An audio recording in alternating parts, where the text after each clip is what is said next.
पण याच्या बाबतीत बऱ्याच जणांचं कन्फ्युजन आहे की फ्लेमिंगचा लेफ्ट हँड रूल कधी वापरायचा आणि फ्लेमिंगचा राईट हँड रूल कधी वापरायचा. लक्षात ठेवा, पहिली गोष्ट तर लेफ्ट हँड रूल काय आहे किंवा हे जे आपले फिंगर्स आहेत ते काय डिनोट करतात.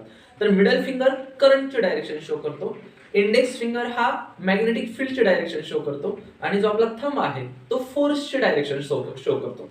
मग राईट हँड रूल असू द्या किंवा लेफ्ट हँड रूल असू द्या, मिडल फिंगर म्हणलं की करंट, इंडेक्स फिंगर म्हणलं की मॅग्नेटिक फील्ड आणि थंब फिंगर म्हणलं की काय, फोर्स. दोन्हीही रूल्स हे डायरेक्शन काढण्यासाठी आहेत, डायरेक्शन शो करण्यासाठी आहेत. लेफ्ट हँड रूल तेव्हा यूज करायचा जेव्हा आपल्याकडे मॅग्नेटिक फील्ड आणि करंट आहे आणि आपण या दोन्हीचा यूज करून फोर्स तयार करतोय.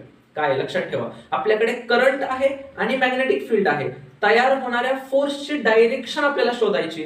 त्यावेळी आपण लेफ्ट हँड रूल यूज करणार, फ्लेमिंग्स लेफ्ट हँड रूल. त्यावेळेस आपल्याकडे फोर्स आहे आणि मॅग्नेटिक फील्ड आहे, फोर्स आणि मॅग्नेटिक फील्डचा यूज करून ज्यावेळी आपण करंट तयार करणार आहे आणि तयार होणाऱ्या करंटची डायरेक्शन आपल्याला शोधायची आहे, त्यावेळेस आपण काय यूज करणार, फ्लेमिंग्ज राईट हँड रूल. म्हणजे तयार होणाऱ्या करंटची डायरेक्शन काढायची असेल तर फ्लेमिंग्ज राईट हँड रूल आणि तयार होणाऱ्या फोर्सची डायरेक्शन काढायची असेल तर फ्लेमिंग्ज लेफ्ट हँड रूल.